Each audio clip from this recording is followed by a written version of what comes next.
Сайн байцгаана уу хүүхдүүдээ. Өнөөдрийн хичээлээр төсөөлөн ярьж бичиж сурцгаая хичээлийг үздэцгээе. Өнөөдрийн хичээлийн зорилго эхийн агуулгыг ургуулan бодож төсөөлөн ярьж бичиж сурах. Хүүхдүүдээ зурагт ямар амьтан байна вэ? Юугаар хоололдог, хаана амьдардаг бүгдээрээ судалцгаая. За та нар бодоо багштаа хэлээрэй. Яст мэлхий байна. Яст мэлхий усан амьдардаг. Өвсөн тижээлтэн гэх мэт мэдээллийг бүгдээрээ цааш нь цуглуулцгаая. За сая бүгдээрээ зурагт ямар амьтан байлаа? Тэр амьтныхаа авиа үсгийг олъё. Яст мэлхий хэд хідэн авиа хэдэн үсэг ордог вэ?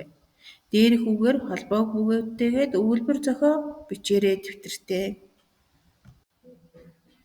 Одоо бүгдээрээ яст мэлхийг хаана амьдардаг? Ямар хоолд жээлтэн, гадаа шинж, онцлог ялгаа, бэлэгдэл өөр юу мэдэх вэ? Яст мэлхийний талаар дэлгэрэнгүй мэдцгээе. За бүгдээрээ юуны тухай ярилцсанаа дараалан бичье. Бичихийн тулд бүгдээрээ төлөвлөгөө гаргая. Мэлхийн гадаа төрөх онцлог шинж чанарын талаар яст мэлхий юугаар хоолдог, хаана амьдардаг гэж ярилцлаа. Яст мэлхий хүмүүст юу гэж бэлгшээдэг тухай бүгдээрээ дэвтэртээ төлөвлөгөө гарган бичцгээе. За тэгвэл Цэлмэн охин төлөвлөгөөний дагуу ингэж бичжээ. Яст мэлхийн бие ясан хуягтай, удаан хөдөлгөөнтэй амьтан усанд амьдардаг, олон өндөг гаргадаг хүмүүс түүнийг урт насалдаг болохоор нь бэлгшээдэг гэж бичжээ. Та нар өөрийнхөө бичсэн төлөвлөгөөгөө ангийнхандаа уншиж өгөөрэй. За яст мэлхийн хаана амьдардаг гэлээ хүүхдүүдээ? Усан дотор хуурай газар амьдардаг хоёр нутагтай амьтан юм. Зурагт хуурай газар амьдардаг яст мэлхий амьдрах орчинг харуулжээ. Яст мэлхийг хоол тэжээлийн хувьд өвсөн тэжээлтэн яст мэлхий, махан тэжээлтэн яст мэлхий гэж хоёр ангилдаг байх нь. За хүүхдүүдээ зурагт яст мэлхийн гадаа шинж чанарыг яаж дүрсэлсэн байна вэ? Ясан хуягтай, богино хөлтэй, удаан хөдөлгөөнтэй амьтан байх нэ. Яст мэлхий хаана үндгэлдэг байх нь?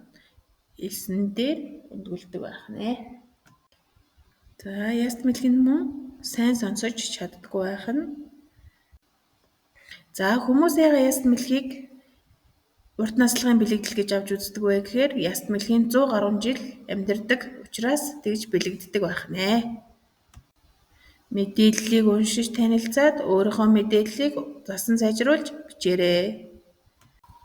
Өнөөдрийн хичээлээр бид нар юу мэдэж авах ёстой байсан бэ гэхээр эхийн агуулгыг ургуулan бодож төсөөлөн ярьж бичиж сурлаа. Бүгдээрээ гэрийн даалгаварт яст мэлхийтэйгээ адилхан баавгайн талаар мэдээлэл цуглуулж төлөвлөгөөний дагуу их зохиож бичээрэй. Өнөөдрийн хичээлд идэвхтэй оролцсон хүүхдүүдтэй баярлалаа.